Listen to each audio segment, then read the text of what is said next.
महिला वृंदावन से ठाकुर जी की मूर्ति लेकर अपने घर आई, लेकिन उसको थोड़ी पता था कि इस मूर्ति में सच में भगवान श्री कृष्ण मौजूद है। तभी बाहर से उस महिला का बेटा गोलू घर के अंदर आया और बेचारा गोलू माँ से पूछता है कि माँ यह कौन है।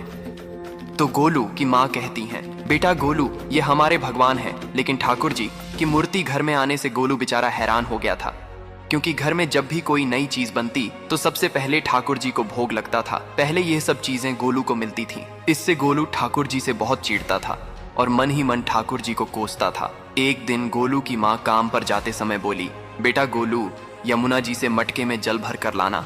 जब गोलू पानी भरने के लिए जाने लगा तो जाते जाते ठाकुर जी को कहने लगा, खाने के लिए तो सबसे पहले तैयार रहते हो, लेकिन घर का सारा काम तो मुझे ही करना पड़ता है।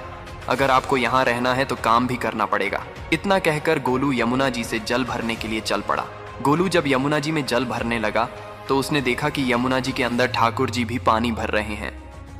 गोलू उनको देखकर हैरान हो गया और कुछ भी बोला नहीं। गोलू घर आकर डर गया था कि अगर माँ को पता लगा कि मैंने ठाकुर जी से काम करवाया है तो आज मेरी पक्की पिटाई होगी। माँ ने घर आकर ठाकुर जी को गीले कपड़ों में देखा तो एकदम से हैरान हो गई और कहने लगी कि गोलू ये जरूर तेरी शरारत होगी, जरूर तूने ही इन पर जल डाला है। गोलू ने अपनी माँ को समझाने का बहुत प्रयास किया, लेकिन गोलू की माँ ने उनकी एक भी बात सुनी नहीं, उल्टा उसको डांट कर चुप करा दिया और ठाकुर जी के भीगे हुए वस्त्रों को बदलने लगी। अगले दिन फिर से जब गोलू की माँ ने गोलू को अनाज पिसवाने का काम दिया तो ठाकुर जी आज भी अनाज पिसवाने लगे।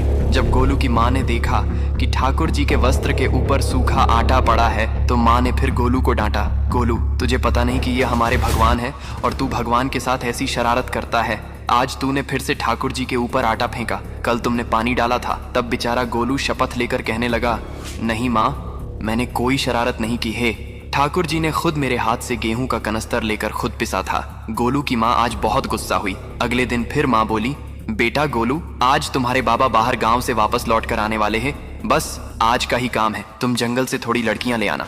गोलू फिर डर गया, कहीं ठाकुर जी फिर मेरे पीछे ना आ जाए। गोलू ने माँ को बोला कि मैं चला तो जाऊंगा माँ, लेकिन तुम्हारे यह ठाकुर जी को समझा लो वो मेरे पीछे ना आए।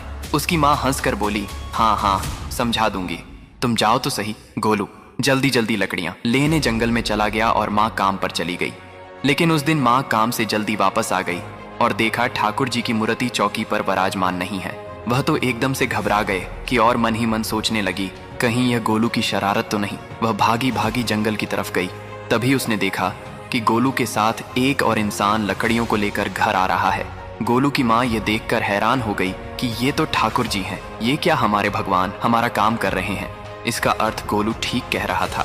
अब माँ को समझ आ गया था, गोलू ने जो कुछ कहा था वह एक भगवान की लीला थी। इस कहानी की सीख, भगवान केवल मंदिरों और मूर्ति तक सीमित नहीं होते, बल्कि जहाँ सच्चा प्रेम, भावना और श्रद्धा होती है वहाँ पर भी होते हैं।